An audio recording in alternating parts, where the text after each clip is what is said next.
Aí, pronto. Tá começando a gravação. Então, a anestesia é um processo, tá? Que começa aqui pela avaliação pré-anestésica, medicação pré-anestésica, que nós já vimos, né? E nós vimos até uma indução, manutenção, né? E recuperação para anestesia dissociativa. Então, para anestesia dissociativa, a indução já vem associada com a manutenção, e a recuperação, se a gente recordar da anestesia dissociativa, não é muito agradável, né? Embora a anestesia seja uma anestesia segura, com poucos efeitos depressores, não é uma recuperação muito boa, tá? Normalmente o paciente agita um pouco na recuperação, tá? O que nós veremos hoje, pessoal, é indução e manutenção da anestesia geral, né? Então, nós já vimos indução, manutenção e recuperação para anestesia dissociativa. O que nós faremos é indução e manutenção para anestesia geral, tá? Para anestesia geral, tem um procedimento que é fundamental, pessoal, que ele seja executado, porque durante a anestesia geral, anotem aí, é esperado uma importante depressão respiratória, tá? Então, durante a anestesia geral, a depressão respiratória, ela é esperada. E ela é esperada por uma razão muito simples. Para a anestesia geral, tá? Para que eu obtenha anestesia geral, para que meu paciente esteja em anestesia geral, meu paciente precisa apresentar 3 condições, tá? Meu paciente precisa apresentar hipnose, analgesia e relaxamento muscular. Então, para que eu diga que meu paciente esteja em anestesia geral, ele precisa apresentar essas 3 condições. Volto a dizer: hipnose, analgesia e relaxamento muscular. A isso a gente chama de tríade da anestesia geral, tá? Então, o que é a tríade da anestesia geral? São as 3 condições que meu paciente precisa apresentar para que eu o considere em anestesia geral, tá? E por que eu espero uma depressão respiratória? Porque a respiração é um movimento muscular. Então, o músculo esquelético, ele contrai, né, que é o diafragma. Então, o diafragma contrai, é o músculo esquelético. Ao contrair, ele aumenta o volume da caixa torácica e o ar entra, né? Então, basicamente isso que acontece.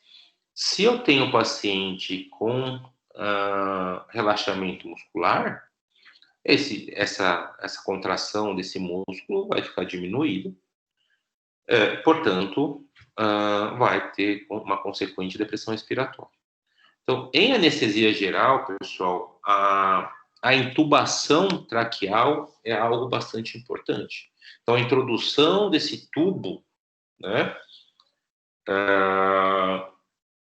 na traqueia, tá, é algo bastante importante, porque assim a gente consegue controlar a respiração, tá? Se meu paciente estiver em anestesia inalatória, a intubação tem como grande vantagem, né, o controle do ar que entra e que sai, né, porque no paciente, porque quando o paciente inspira e quando o paciente expira, se esse paciente estiver entubado, esse ar que está passando por dentro da sonda, portanto, eu consigo controlar as concentrações desses gases, que é importantíssimo, né, para que em anestesia inalatória geral, né, é mandatário que o paciente seja entubado.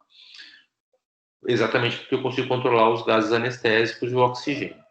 Se meu paciente está em anestesia geral, mas por via intravenosa, a intubação ela é importante, agora não para ser uma via de administração de anestésicos, mas para controlar uma possível depressão respiratória, fornecer oxigênio, né? Enfim, manter a via aérea protegida, tá? De eventuais refluxos, né? Portanto, a intubação é algo bastante importante.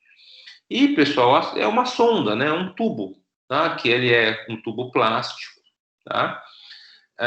De diferentes tamanhos, tá? Então, o diâmetro, nós temos um diâmetro interno e um diâmetro externo. Esses valores que estão aqui, eles são do diâmetro interno e está em milímetros, tá? Então, varia de 2,5 a 11, então 2,5, 3, 3,5, 4, 4,5, 5, 5,5, 6 e assim sucessivamente. É uma sonda que tem um balonete ou cuff, né? Isso aqui. Esse cuff ou balonete, ele tem como função vedar, né, a traqueia, tá? Porque para que essa sonda ela entre na traqueia, a sonda tem que necessariamente ser menor que a traqueia, né? Porque se ela for do mesmo tamanho, ela não entra. Se for maior, menos ainda. Então, a sonda necessariamente tem que ser menor que o diâmetro da traqueia. Portanto, sobra, né, um espaço entre a traqueia e a sonda. E esse cuff, ou balonete, serve exatamente para fazer a vedação dessa região entre a traqueia e a sonda, de maneira que todo o ar que entre e saia do meu paciente faça isso pela sonda. Tá? A escolha ela é feita por bom senso, tá? Então não tem uma regra para escolher o tamanho da sonda para o determinado paciente. Então o bom senso vai mandar, né? Se eu tenho um paciente maior, a sonda é maior; se eu tenho um paciente menor, a sonda é menor, enfim. Volto a dizer, é bom senso a escolha da sonda. E as sondas de grandes, essas sondas, pessoal, uma coisa importante, ela é de uso único, né? Então elas são descartáveis. Então a gente usa uma vez e joga fora, tá? De maneira ideal, tá? Eu sei que muitos, não sei se vocês já viram essa sonda ser reutilizada, mas eu julgo que seja apenas um mau hábito, tá? Quando eu comecei na anestesia, as sondas elas eram reutilizáveis, né? Ela não era plástico, era de borracha. Essa sonda de borracha era uma sonda laranja, ela era reutilizada, né? E mudou o material, passou a ser de uso único, mas o hábito, né, que foi adquirido anteriormente prevaleceu, e hoje eu julgo que seja um mau hábito. Nem é preço, né? Porque uma sonda dessa aí custa em torno de R$7, R$8. Então, não é um custo elevado. É quase o preço de um soro, para vocês terem uma ideia, né? Um pouquinho mais, soro é um pouquinho mais barato, mas... então, não é custo, né, que eu acredito que resulte nessa reutilização aí, tá bom? A intubação no nosso meio veterinário é um procedimento bastante simples, pessoal, tá? Bem fácil, tá? Não tem dificuldade, vocês verão na aula prática que é algo bastante tranquilo. Tem até um filminho aí também para mostrar para vocês que é algo bem tranquilo, salvo algumas exceções, tá?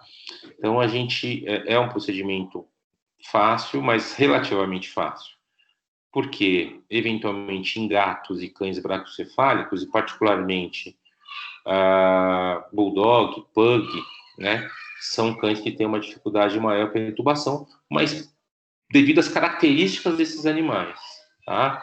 Então, falando um pouquinho dos braquicefálicos, por que a intubação é difícil? Porque as vias aéreas desses animais ela é pequena, tá? E eu tenho um grande prolongamento de palato mole, por exemplo. Tá? Então, isso gera dificuldade. Alguém vai perguntar alguma coisa? Oi. É no slide anterior que eu consegui ligar o áudio agora. Quais os critérios que eu levo em consideração na hora de escolher a sonda com ou sem o cuff? Tá bom. Obrigado, boa pergunta. Você sempre vai escolher com cuff, tá? Cão, gato, cavalo, qualquer mamífero sempre com cuff, tá? Quando você vai usar a sonda sem cuff? Em aves e répteis, porque o anel é contínuo, né? O anel traqueal, ele é contínuo, tá? Então ele não tem aquela área muscular, então a gente usa sempre sem cuff em aves e répteis. Ou se eu tenho um animal muito pequeno que a sonda com cuff não entra, então eu tenho que usar uma sonda 2, por exemplo, sem cuff, tá? Mas a princípio a sonda sempre é com cuff. Então o critério é, se eu tenho um paciente muito pequeno, onde a sonda com cuff não entra na traqueia, e em aves e répteis, que aí eu uso a sonda sem cuff. Tudo bem? Sim. Então, voltando para cá, para relativa facilidade, né? Então, os cães braquicefálicos, eles geram uma dificuldade maior para entubar por causa disso. Não que o procedimento por si só seja mais difícil, é porque esses animais têm algumas características que dificultam a intubação. Então, por exemplo, aqui não vale muito bom senso, pessoal, porque eu tenho um braquicefálico, um bulldog de 30 quilos, eu tenho que passar uma sonda 4,5, 5. Né? Se eu tenho um Border Collie de 30 quilos, eu consigo passar uma sonda 8 com facilidade. Percebe a diferença? Então, o bom senso manda aí, um animal de 30 quilos, eu coloco uma sonda maior. Ok. Para os braquicefálicos, particularmente Bulldog e o Pug, né, que são cães com um pouco mais de dificuldade, que tem esse prolongamento de palato mais evidente, essa via aérea menor, eu tenho que usar uma sonda pequena, eu não posso usar o bom senso. Né? Eu tenho que usar o conhecimento prévio e para que eu consiga fazer a intubação sem problema. Já em relação aos gatos, pessoal, é que a gente não pode entender gatos como cães pequenos, tá? Então, o gato tem as suas particularidades. Aqui eu tenho uma tabela, essa tabela ajuda muito, pessoal, que é sobre planos e estágios e planos anestésicos, tá? Que a gente, através da avaliação de reflexos do nosso paciente, a gente consegue definir os planos anestésicos que esse paciente está, tá? Veja, um paciente cirúrgico, né? Então, durante a cirurgia, ele tem que estar entre o segundo e o terceiro estágio, tá? Do terceiro plano, tá? Então, ele tem que estar, entre o segundo e o terceiro plano do terceiro estágio, tá? Então, terceiro estágio, segundo e terceiro plano de anestesia. Um paciente que esteja nessa condição, pessoal, ó, ele está com uma respiração torácica, tá? Com uma respiração abdominal, então ele está com uma respiração tóraco-abdominal, tá? Que é o normal. O globo ocular está rotacionado ou centralizado. Cães sem reflexo palpebral. Cavalo e gatos com reflexo palpebral. Reflexo corneal, sem reflexo laringotraqueal, exceto o gato, sem reflexo interdigital, com relaxamento muscular, sem salivação e com a frequência cardíaca estável. Então, veja, esse é o nosso paciente durante a cirurgia. Esse é o estágio que a gente tem que buscar durante a cirurgia com a utilização de anestésicos. Tá? Mas, para intubação, que é o que eu quero discutir com vocês agora, veja, ó, se o cão, ele perde o reflexo laringotraqueal no segundo estágio aqui, ó.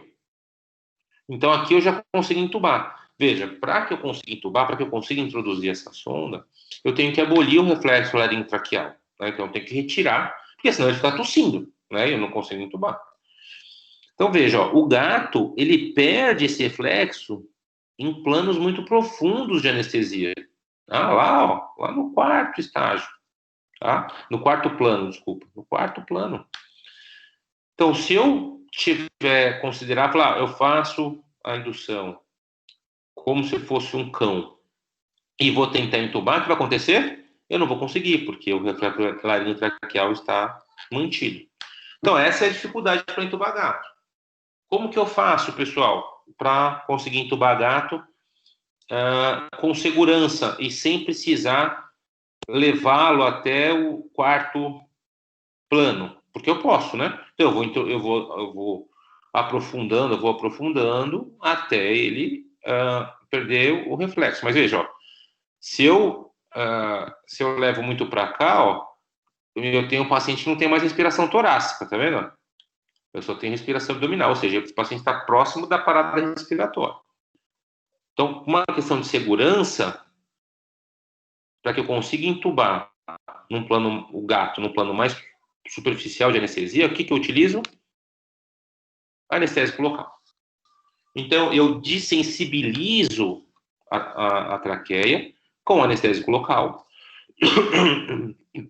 E assim, eu facilmente consigo entubar o gato.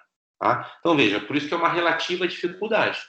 Porque a partir do momento que eu desensibilizei, então eu mantenho o gato lá no segundo estágio, tá? No segundo plano, que é um plano seguro, mas aqui ele tem reflexo laringotraqueal, então eu não consigo entubar. Mas ok, o que eu faço?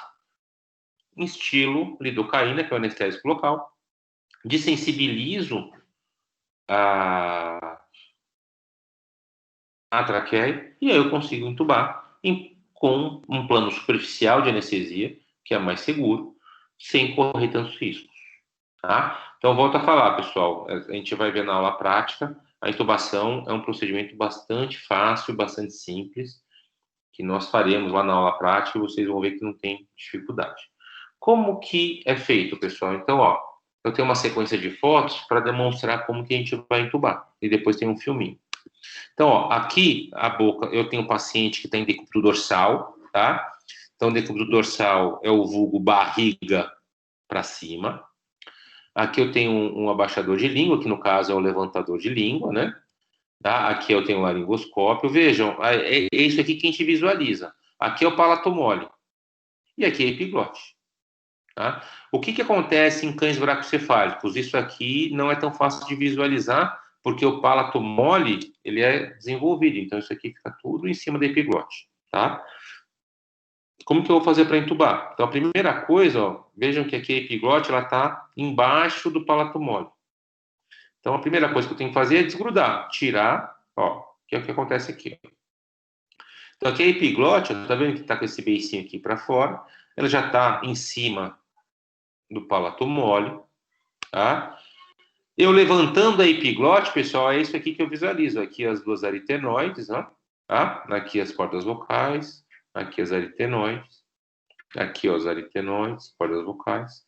E é essa região aqui em que eu vou introduzir a sonda.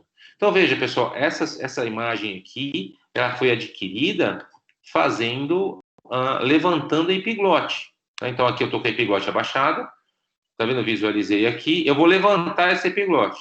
No momento que eu levanto a epiglote, é isso aqui que eu visualizo.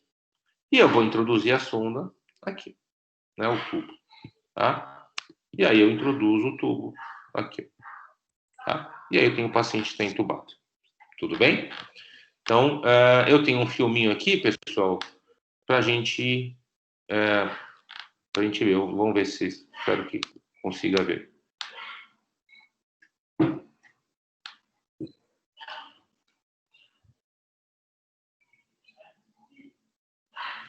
Ah, esse aqui é de cavalo, calma. Não é esse aqui, é esse aqui.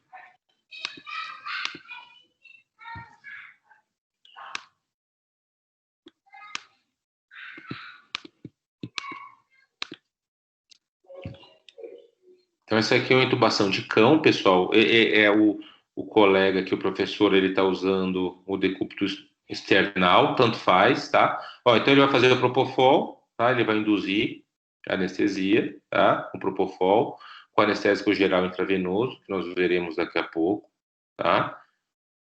Então, ele vai induzir, ele está induzindo a anestesia. Um dos objetivos da indução da anestesia é exatamente abolir o reflexo laringotraqueal para que eu consigo introduzir a sonda, tá?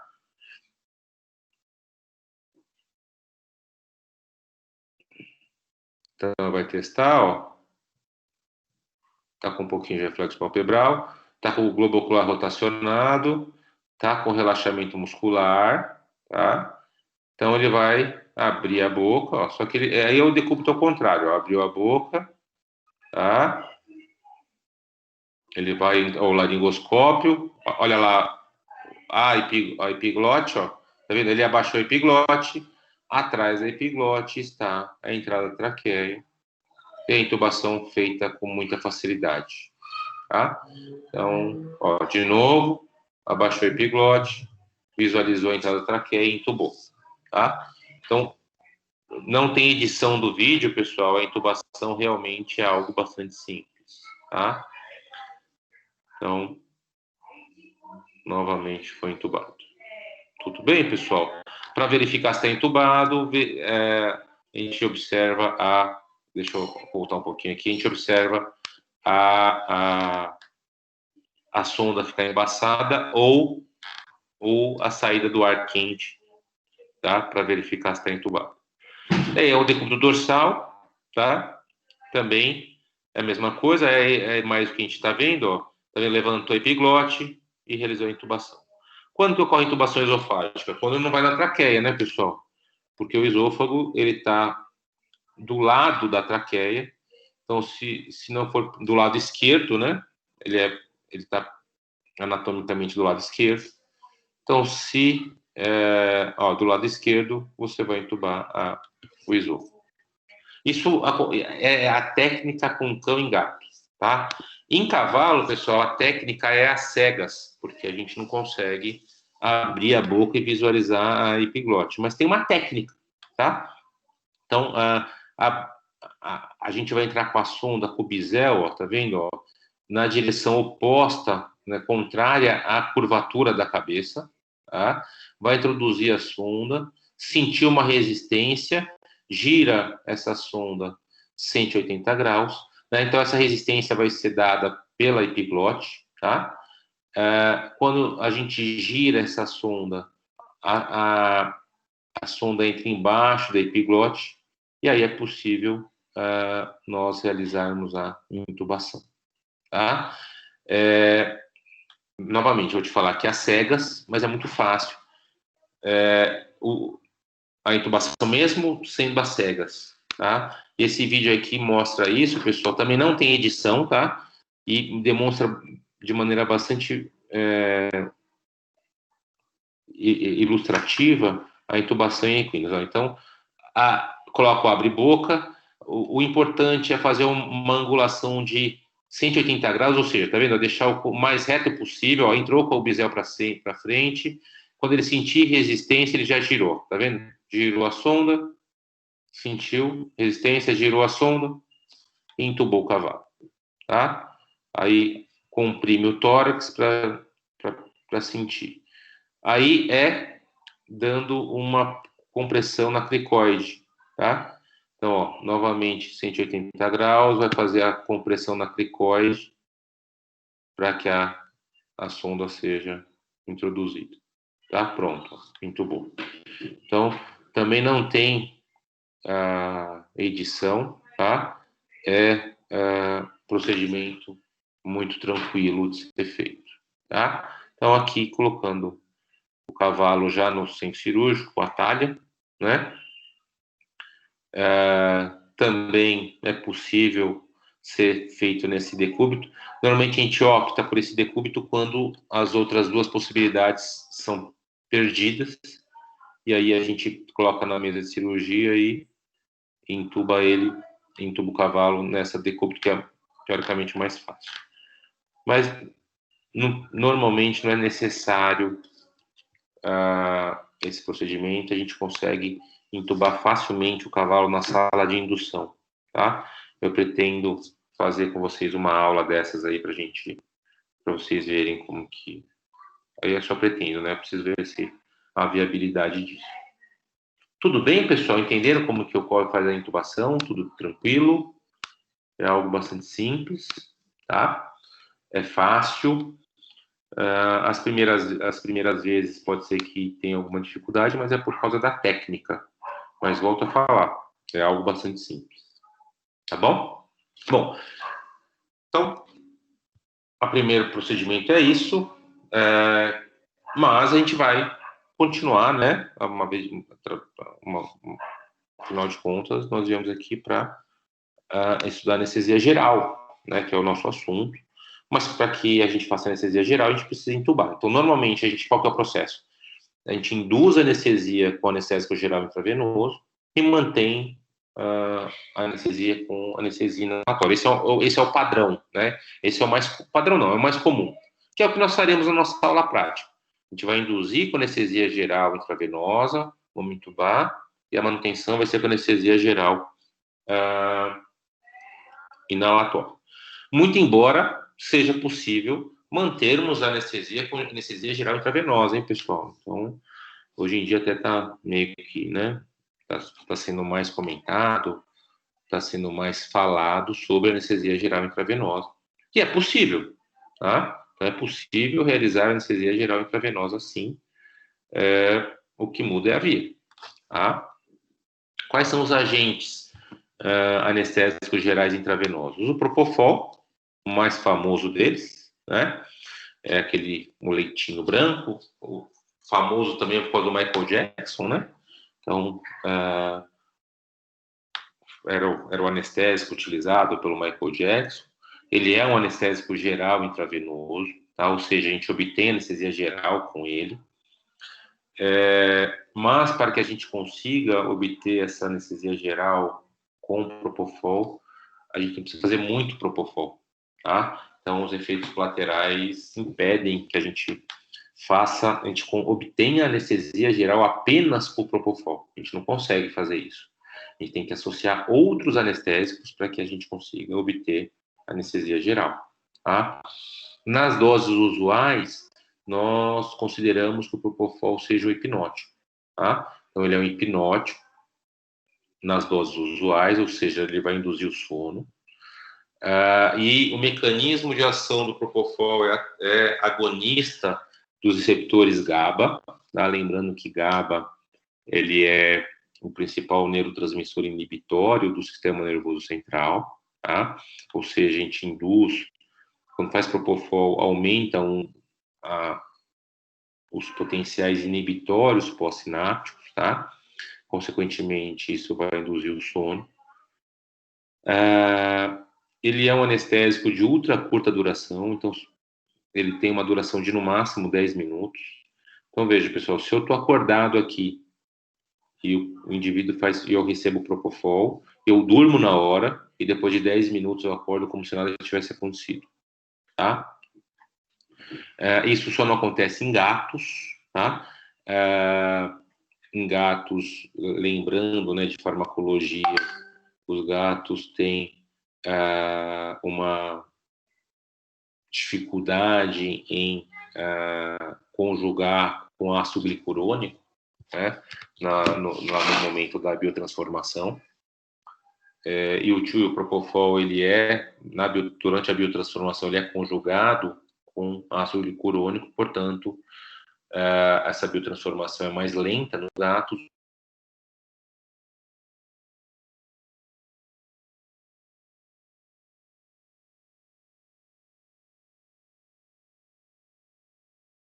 Importante em relação ao Propofol, pessoal, é que uma parte da sua metabolização é feita fora do fígado, tá?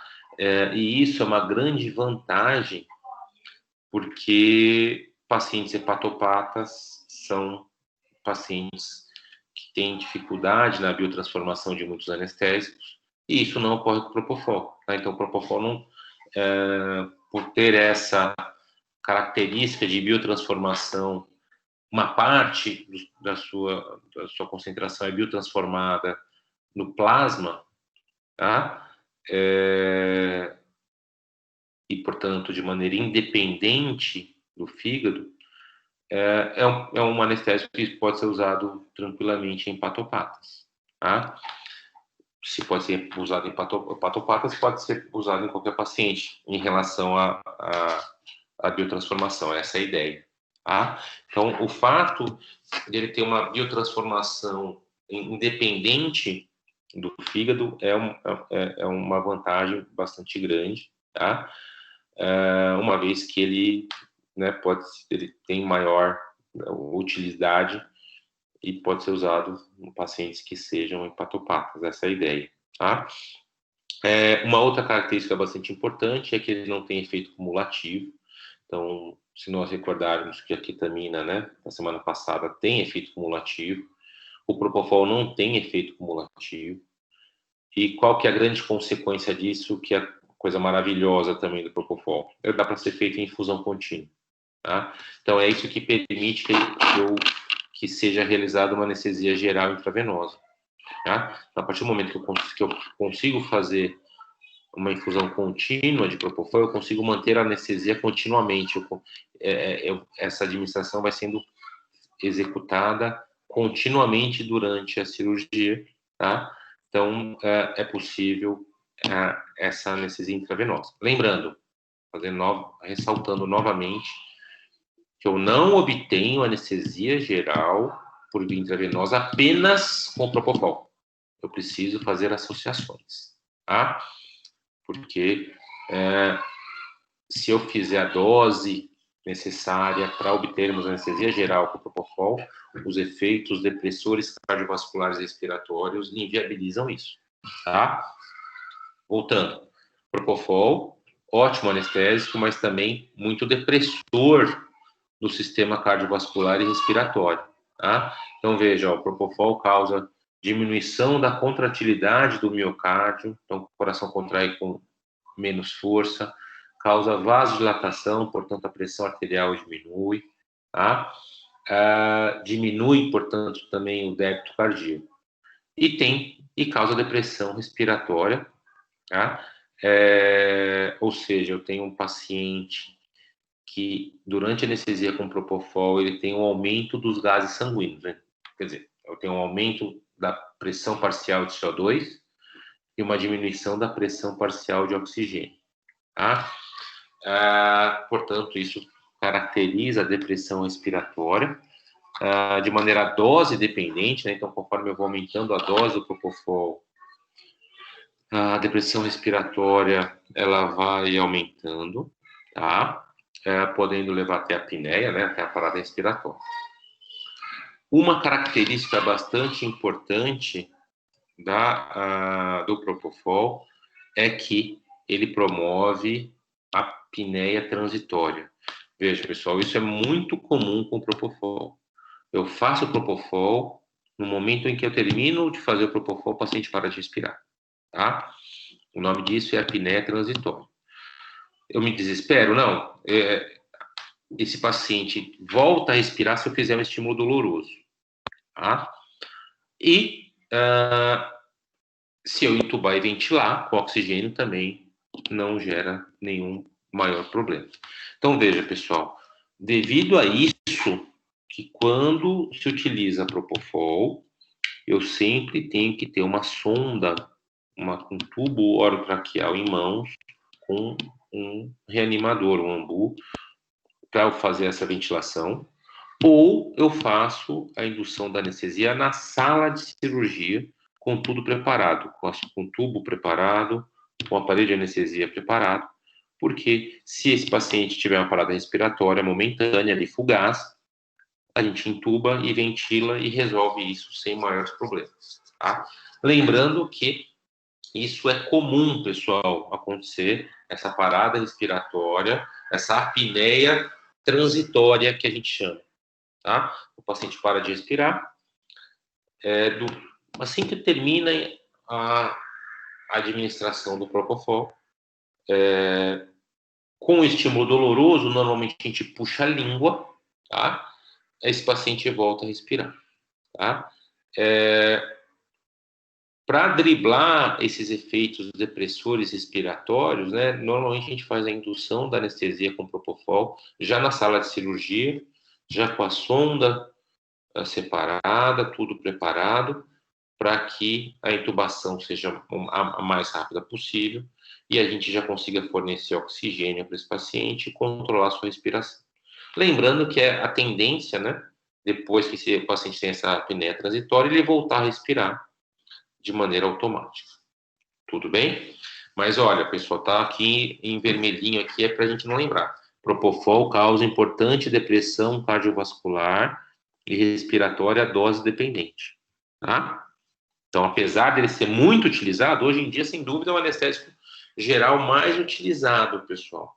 Inclusive, nessa época de pandemia, o preço aumentou bastante, porque ele é usado também no paciente humano para ser entubado, tá? Então, nós estamos pagando bastante caro. Quando teve uma época que até não teve mais Propofol, faltou no mercado, aí voltou, mas voltou com preço bastante elevado, tá? Isso porque ele é usado também em humanos para que os pacientes sejam entubados. E aí, com essa necessidade de intubações, né, durante a pandemia, o preço aumentou bastante. Então, apesar das suas grandes vantagens, ele também tem importantes desvantagens.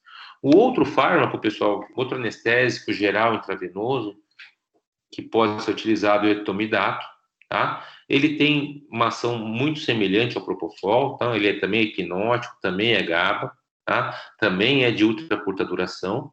Mas qual é a grande vantagem do etomidato, pessoal? Qual que é a grande característica do etomidato? Não promove alteração cardiovascular, tá? Então, a grande vantagem do etomidato é que ele não promove alteração cardiovascular, tá? Portanto, promove estabilidade cardiovascular. Qual que é a vantagem disso? É um anestésico que pode ser usado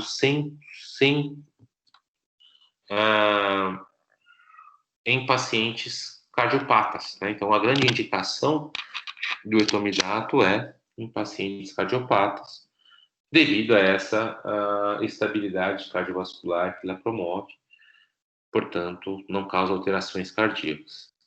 Causa também pouca depressão respiratória, então a gente não tem uma alteração dos gases, né, sanguíneos, muito embora o etomidato também possa causar aquela apneia transitória, que acontece semelhante ao propofol.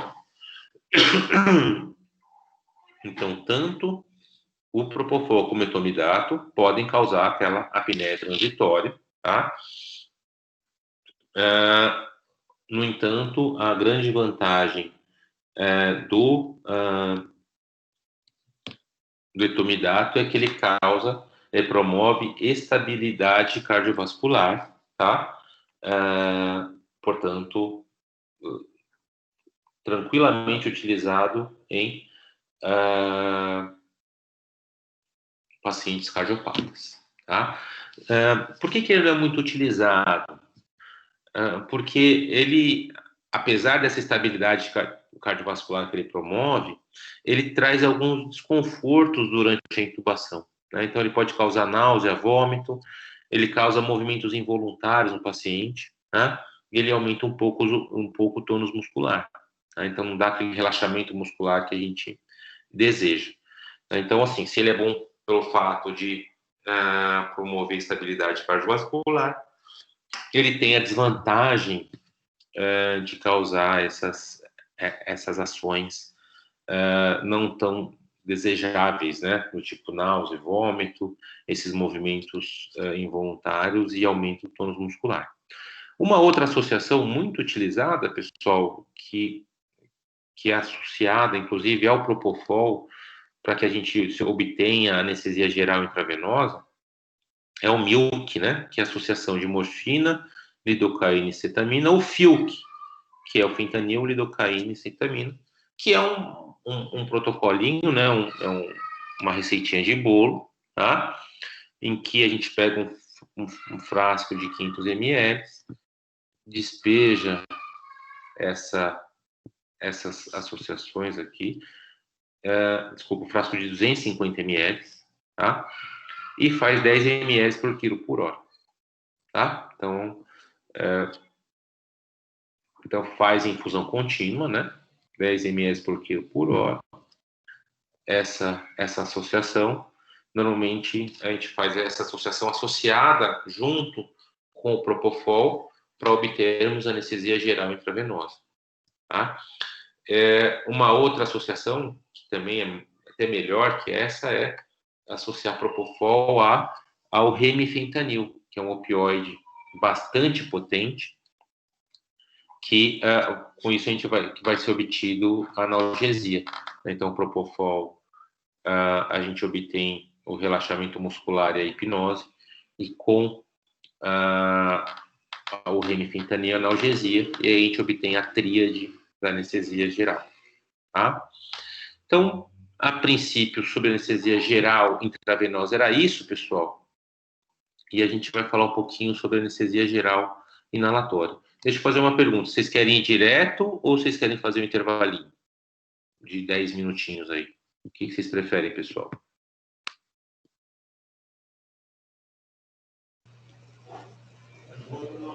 Professor, por mim eu ia direto, né? Mas só esperar a opinião dos colegas aí.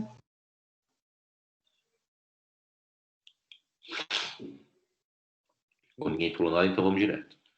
Estou falando com a parede. Vamos lá. Por mim, pode ir direto também, professor. Tá bom. Pode ir. Beleza. Então, Então, anestesia geral inalatória, pessoal. Então, para que a gente faça anestesia geral inalatória, é necessário que existam equipamentos para isso. Tá? O resumo dos equipamentos anestésicos é isso aqui, pessoal. Tá? Então, para eu fazer uma anestesia inalatória, eu preciso de 4 itens. Tá? Eu preciso do gás medicinal, que é o oxigênio, o fluxômetro, que é para controlar esse fluxo de oxigênio, um vaporizador, que vai transformar o anestésico líquido em gás, e o circuito anestésico, que vai levar o anestésico até o paciente e vai retirar esse anestésico do paciente. Então, veja, pessoal, é algo bastante simples. Tá? O que eu preciso de equipamento para realizar uma anestesia inalatória é oxigênio, fluxômetro, vaporizador e circuito anestésico. Então, voltando. O oxigênio vai transformar, né, o fluxômetro antes controla o fluxo de oxigênio. O oxigênio vai ser importante porque é o oxigênio que faz com que haja mudança de estado do anestésico, né? Então, o oxigênio é que permite que esse vaporizador transforme o anestésico líquido em vapor, e aí ele sai por aqui, essa mistura de gases, e chega no nosso paciente, e chega até o paciente pelo circuito anestésico. Então é isso, uma aparelho de anestesia é isso, pessoal, só que ele tem diversas apresentações. Então, esse é a simplificação de um aparelho de anestesia. Só que ele pode vir em diferentes roupagens, tá? Pode ser uma maleta, pode ser um pedestal, pode ser um intermediário, pode ser o de grandes, pode ser um super moderno, com vários equipamentos associados a ele. Mas o princípio é o mesmo. Independente de qual aparelho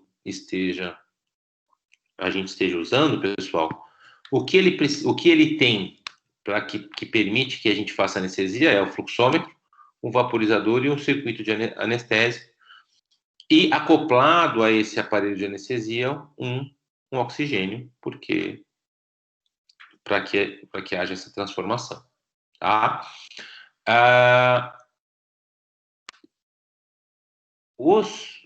Normalmente aparelhos de anestesia que a gente usa são esses aqui em pequenos, né? E esse aqui em grandes. Inclusive esse aqui é igual ao que a gente tem na faculdade, tá? Esse aparelho aqui de grandes. Esses aparelhos aqui são intermediários, é semelhante, o que a gente tem no hospital é diferente desse, mas é bem semelhante a isso, tá? Então, a gente tem aqui o vaporizador, o fluxômetro e aqui o circuito de anestesia, tá? Esse aqui é um circuito, esse aqui é um circuito, esse aqui é um circuito. Aqui nós temos os dois vaporizadores, tá? Um vaporizador calibrado e um vaporizador universal. Tá? Então, com o vaporizador calibrado, a grande vantagem dele é que a gente sabe o quanto de anestésico está sendo fornecido ao nosso paciente. Tá? O vaporizador universal, a gente não sabe o quanto de anestésico está sendo fornecido. Só lembrando, né, que o vaporizador é o equipamento que transforma o anestésico líquido em vapor. A gente coloca aqui o anestésico, né? Aqui, e o oxigênio entra nesse equipamento, nesse vaporizador, e a partir da entrada do oxigênio, esse anestésico líquido, ele é transformado em vapor, tá? Então, esse aqui, o vaporizador calibrado, eu sei o quanto de anestésico eu estou fornecendo, isso é uma grande vantagem, né? Então, eu saber o quanto de anestésico está sendo fornecido é uma vantagem, mas eu preciso de um vaporizador para o ISO, um vaporizador para Lotan, certo? Então, eu preciso de um vaporizador para cada anestésico que eu quiser usar. Já o vaporizador universal, não, né? Então, ele serve para todos os anestésicos, mas eu não sei o quanto de anestésico estou fornecendo. Para eu saber determinar o plano anestésico do meu paciente, eu tenho que voltar lá para o começo da nossa aula e avaliar os reflexos, percebe? Então, assim, com o vaporizador calibrado, com o vaporizador universal, para eu determinar o plano anestésico, eu preciso das informações desse quadro aqui. Se eu tenho o vaporizador calibrado, eu sei o quanto de anestésico eu estou fornecendo, portanto, eu tenho como mensurar com mais exatidão o plano anestésico que está o meu paciente. Tá? Em relação aos circuitos, pessoal, são 2 circuitos, tá? E a escolha do circuito é através do peso do nosso paciente. Então, aqui eu tenho o Baraca e aqui eu tenho um circuito circular valvular com reabsorção, tá? Do ar expirado, tá? Esse circuito aqui vai ser usado para pacientes que tenham menos de 8 quilos. Esse circuito aqui vai ser usado para pacientes que tenham de 8 a 1 tonelada, tá? A única coisa que vai mudar é o tamanho das traqueias. Então, veja em grandes, pessoal, que esse aqui, ó, o circuito é exatamente o mesmo, é circular valvular. O que muda é o tamanho do balão, o diâmetro das traqueias, o tamanho do canister, tá? Mas o circuito, o princípio do circuito é exatamente o mesmo, que é o circular valvular. Aqui eu tenho o canister, né? O canister tem uma estrutura bastante importante nesse circuito, porque no canister existe um granulado que é a cal sodada, e essa cal sodada tem um papel importante na retirada do CO2 do ar expirado, tá? E quando esse CO2 ele é retirado do ar expirado, é possível reutilizar esse ar, tá? Então é por isso que a gente diz que tem reinalação. O ar expirado, ele é reaproveitado, ele é reinalado. E ele pode ser reinalado porque o CO2 ele fica retido aqui, ó, na cal sodada, portanto, permitindo que os outros gases sejam reaproveitados. Então, qual que é o mais importante para a gente salientar aqui, pessoal? E a gente discutir. Esse circuito, ele é usado para animais com até 8 quilos. Mais de 8 quilos, de 8 a 10, né? Sei lá, depende do caso, né? Às vezes tem um paciente com 10 quilos que era para ter 7. Então, normalmente eu vou pelo peso que ele deveria ter, não pelo, né? Se o paciente está mais obeso. A capacidade pulmonar dele é de um paciente de 7 quilos, não um paciente de 15 quilos, por exemplo. Tá? Então, eu vou mais ou menos pelo tamanho e pelo porte do meu paciente, tá? Pela compreensão física. Então, esse aqui é um circuito para pacientes até 8 quilos, então de 1,5 quilo até 8 quilos, 10 quilos, é esse circuito. A partir daí, de 8 quilos a 1 tonelada, a gente usa esse circuito, tá? Então, a escolha do circuito é feita com base no tamanho, com o peso do nosso paciente, tá? Então, veja, para fazer anestesia é isso que precisa. Eu preciso de um fluxo, eu preciso de um gás medicinal, que é o oxigênio, eu preciso de um fluxômetro, eu preciso de um vaporizador, eu preciso de um circuito de anestesia. No nosso caso aqui, o Baraca ou circular valvular. Lembrando, o gás medicinal, o oxigênio, necessário para transformar o anestésico em vapor, o fluxômetro para controlar o fluxo de oxigênio, o vaporizador para transformar o anestésico líquido em vapor e o circuito de anestésico para entregar o anestésico ao paciente e para retirar os gases residuais desse meu paciente e devolver para o ambiente ou ser reaproveitado, tá? E quais são os anestésicos, né, que são utilizados, pessoal? Quais são os anestésicos gerais inalatórios? Nós vimos os dois principais anestésicos intravenosos, Propofol e Etomidato, e aqui os três principais anestésicos inalatórios, né? O alotano, o isoflurano e o sevoflurano, tá?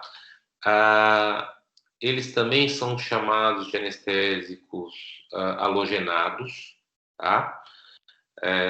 Esse nome de anestésicos halogenados vem lá da química, porque na composição química desses anestésicos, existem os compostos halogênicos, que são aqueles compostos da família 7A da tabela periódica. Ó. Então, flúor, cloro, tá? Aqui o bromo, tá? Então, todos esses, cloro, no alotano, flúor, todos esses são compostos da família 7A.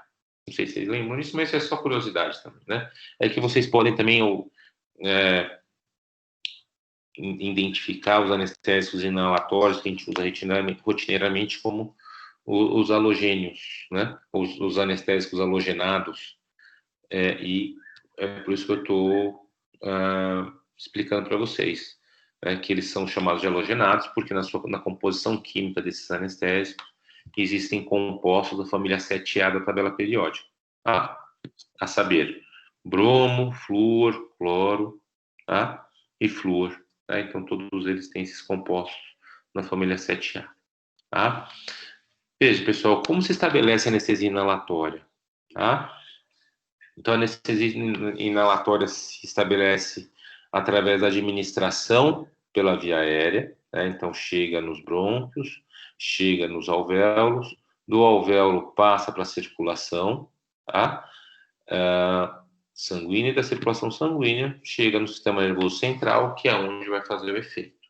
Tá? Então, eu administro o anestésico aqui, e ele chega aqui, chega num determinado momento que essas três porções entram em equilíbrio, que é quando a gente diz que a anestesia está estável, né? Veja, essa estabilidade pode ser que meu paciente seja um pouco profundo ou um pouco superficial, né? E aí, é por isso que eu vou fazendo os ajustes. Quando eu aumento a vaporização, eu aumento o quanto chega aqui, aumento o quanto chega aqui, aumento o quanto chega aqui. Portanto, estou dando mais anestésicos nessa condição. Se eu tenho um paciente que ele está profundo, eu diminuo a vaporização do anestésico, eu diminuo, portanto, a chegada desse anestésico nos pulmões, diminuo a quantidade de anestésico aqui e diminuo a quantidade de anestésico no sistema nervoso central. Tá? Então, veja, eu administro o anestésico pela via aérea, no alvéolo, ele passa para os capilares e chega no sistema nervoso central e o anestésico está circulando por esses meios de maneira contínua, né? Lembrando que eu estou fornecendo anestésico aqui de maneira contínua. Continuamente eu estou oferecendo anestésico aqui. Então vai chegar um determinado momento que o o quanto de anestésico tem aqui nos pulmões está em equilíbrio com o que está no sistema circulatório e que está em equilíbrio no sistema nervoso central. Tá? Então, a anestesia, ela fica, durante a anestesia inalatória, né, o anestésico, ele fica circulando por essas 3 partes, tá? Lembrando que ele é continuamente eliminado. Então, o anestésico inalatório, ele é continuamente administrado e continuamente eliminado. Continuamente administrado e continuamente eliminado. Qual que é a consequência disso? A manutenção do equilíbrio, né? Então, se eu tenho uma concentração mantida aqui no alvéolo, eu mantenho também uma concentração aqui no sistema nervoso central, que é onde eu desejo que isso aconteça, tá? Os anestésicos, pessoal, todos eles são depressores do sistema cardiovascular. E é isso que a gente está conseguindo ver aqui, ó. Esses gráficos, eles demonstram algumas variáveis do sistema cardiovascular, tá? Sendo a principal delas a pressão arterial. Aqui é a pressão arterial, aqui a frequência cardíaca, aqui o débito cardíaco e aqui a resistência vascular sistêmica, tá? Então, veja, pessoal, que todos os anestésicos, todos eles, ó, o alotano, que é o quadradinho, o iso e o servo, né? Alotano, iso e servo, todos eles causam hipotensão de maneira dose dependente, tá? Então, se eu vou aumentando a quantidade de anestésico fornecida para o meu paciente, a pressão vai diminuindo, tá? Em relação à frequência cardíaca, olha que coisa interessante que acontece, tá? Então, aqui eu vou aumentando a dose, só que para o alotano, a frequência cardíaca não muda, ou ela demora muito para diminuir, tá? Diminui bem pouquinho.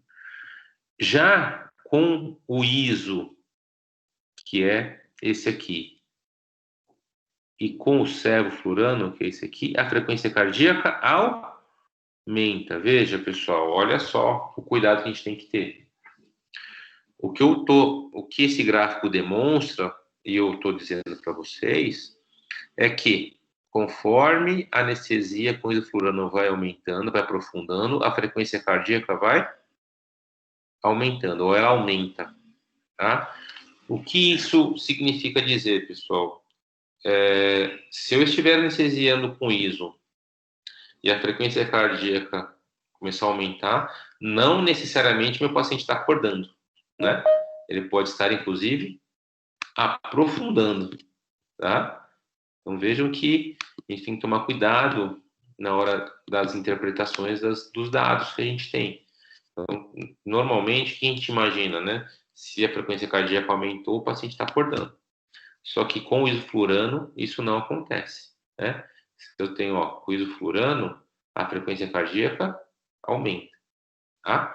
Mas como que eu vou saber se meu paciente está aprofundando ou não? Então, eu tenho que olhar para uma outra informação, né? Qual que é a pressão arterial, né? Então, se eu estou anestesiando com isoflurano e a pressão diminui e a frequência cardíaca aumenta, aqui que eu estou supondo que o meu paciente está aprofundando, certo? Bom, em relação ao débito cardíaco, veja que o alotano é o pior deles, né? Então, e é por isso que praticamente a gente não usa mais. Aqui talvez esteja o grande motivo pelo qual o alotano não se usa mais, né? Então, ele promove uma grande diminuição do débito cardíaco. O alotano é esse aqui, o quadradinho. Já com o ISO, que é esse triângulo cheio, e o servo, que é a bolinha, o débito cardíaco cai bem pouco, né? Ele cai, né? Então, o servo cai, o ISO cai, mas a queda do débito cardíaco não é tão expressiva, tá? Então, mantém o débito cardíaco. Em relação à resistência vascular, o isoflurano causa, assim como o servo, causa bastante diminuição da resistência vascular sistêmica. O que significa dizer, em outras palavras, que o isoflurano causa vasodilatação, tá? Então, o anestésico geral inalatório isoflurano causa vasodilatação, tá?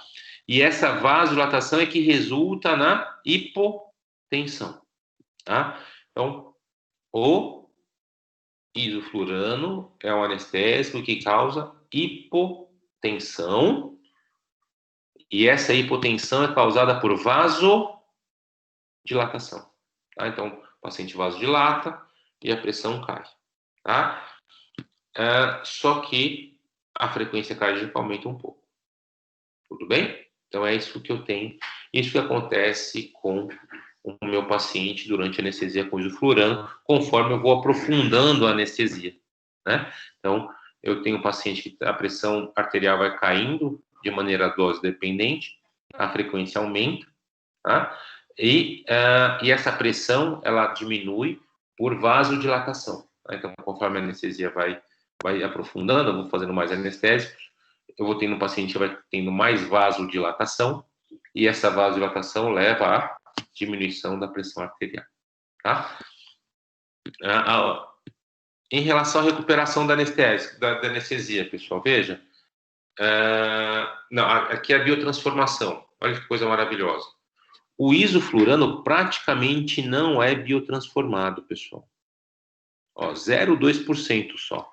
O que significa dizer isso? Que praticamente do jeito que ele entra no indivíduo, ele sai. Ele não sofre biotransformação hepática, tá? Ele praticamente não sofre biotransformação, né?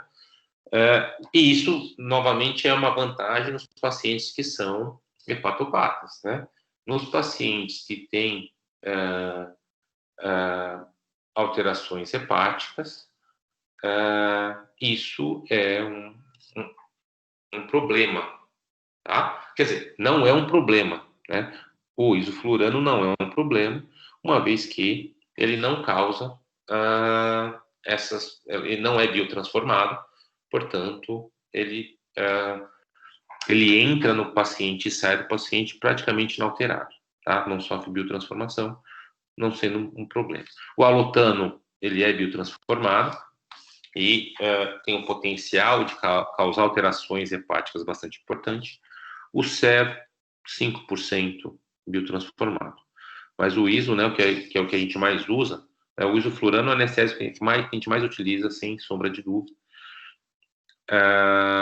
Ele é 0,2% biotransformado, ou seja, praticamente não é biotransformado. E para terminar, pessoal, como que a gente monitora a nossa anestesia?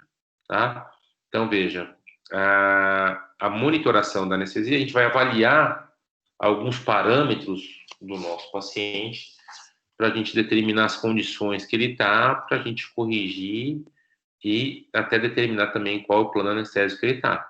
O que a gente monitora, portanto? A gente monitora o eletrocardiograma, tá? Que é a atividade elétrica do coração.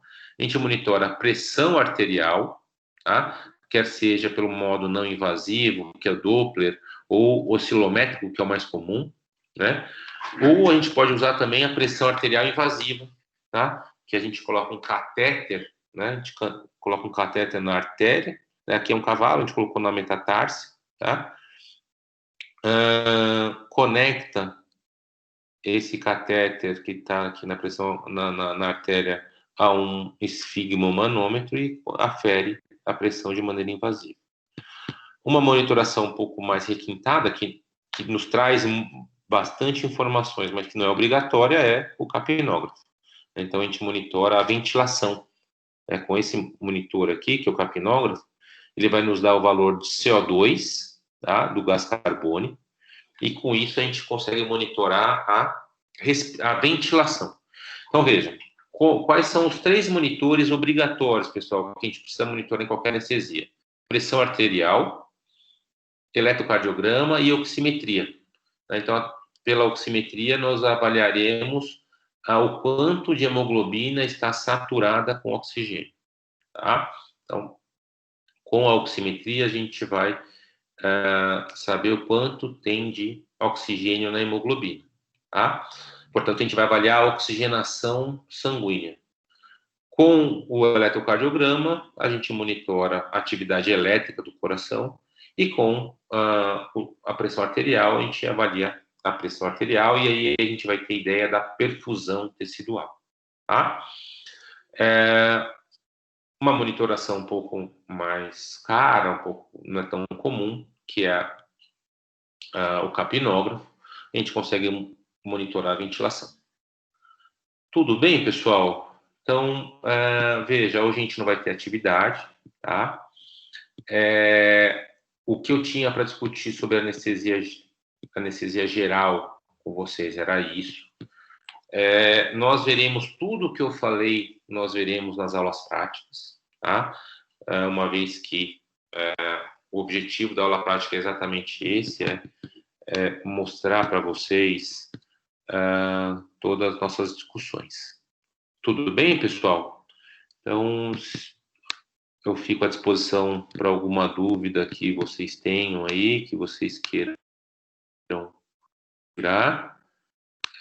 Caso não tenham mais dúvidas, a nossa aula está encerrada, tá? Lembrando que na semana que vem vai ser nossa aula prática com todo mundo lá na sala de técnica e daqui a 15 dias nossa prova. Tudo bem, pessoal? Tudo bem, professor. Eu agradeço a atenção de todos e o que eu tinha para discutir com vocês era isso. Obrigado.